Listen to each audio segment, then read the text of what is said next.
Network மார்க்கெட்டிங்கும் பயமும். Network மார்க்கெட்டிங்கில் பயம் வந்து எங்கெல்லாம் ஒருத்தரோட முடிவுகளை மாற்றுது தெரியுமா? நம்ம வாழ்க்கையில் எப்பவும் பண்ணிட்டு இருக்கிற வேலையை மட்டும் பண்ணிட்டு இருந்தால் வாழ்க்கையில் ஜெயிக்க முடியாது அப்படின்னு சொல்லி நெட்வொர்க் மார்க்கெட்டிங் பண்ணால் நீங்கள் வாழ்க்கையில் ஜெயிக்கலாம்னு சொல்லும்போது நிறைய பேர் பயத்தை காரணமாக வச்சு நிறைய பேர் நெட்வொர்க் மார்க்கெட்டிங் ஆரம்பிக்கும் போது நிறைய பேருக்கு நல்லா தான் இருக்கும். ஆனால் ஆரம்பித்த பிறகு இவ்வளோ காசு செலவு பண்ணியிருக்கோமே அப்படின்னு சொல்லி ஒரு பயம் வரும். அப்போ சிலர் பயத்தில் என்ன முடிவு எடுப்பாங்கன்னா, இது நம்மளுக்கு வேண்டாம்ப்பா அப்படின்னு சொல்லி முடிவு எடுப்பாங்க. சிலர் எப்படி முடிவு எடுப்பாங்கன்னா, எப்படியாச்சும் செலவு பண்ண காசையாச்சும் நம்ம சம்பாதிச்சிடணும் அப்படின்னு சொல்லி முடிவு எடுப்பாங்க. எந்த முடிவாக இருந்தாலும் பயம்தான் காரணம். நெட்வொர்க் மார்க்கெட்டிங் பற்றி பெருமையாக பேசிட்டு ரொம்ப நாள் வந்து நெட்வொர்க் மார்க்கெட்டிங் பண்ணிட்டு அதுக்கப்புறம் பண்ணலன்னா தோத்துட்டோன்னு சொல்லி உலகம் சொல்லும், அதுக்கு நம்ம இடம் கொடுக்கூடாதுன்னு சொல்லி பயத்தில் தொடர்ந்து நிறைய பேர் நெட்வொர்க் மார்க்கெட்டிங் பண்ணலாம். நெட்வொர்க் மார்க்கெட்டிங் பண்ணால் நெட்வொர்க் மார்க்கெட்டிங் மட்டும் தான் ஃபுல்லாக பண்ணுற மாதிரி இருக்கும், வாழ்க்கையில் மற்ற விஷயங்கள் நம்ம அனுபவிக்க முடியாதுன்னு சொல்லி நிறைய பேர் நெட்வொர்க் மார்க்கெட்டிங் விட்டு வெளியே போகலாம். இந்த மாதிரி நம்ம எடுக்கிற நிறைய முடிவுகளில் பயம் வந்து ஒரு காரணமாக இருக்கலாம். ஆனால் இப்படி பயத்தினால ஒரு முடிவு எடுக்கிறது வந்து சரியா? எப்படி?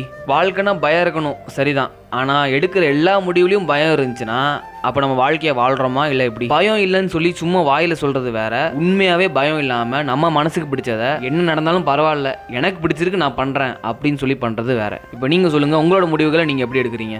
யோசிங்க, செயல்படுங்க. எல்லாம் வாழ. அனைவருக்கும் நன்றி, வணக்கம்.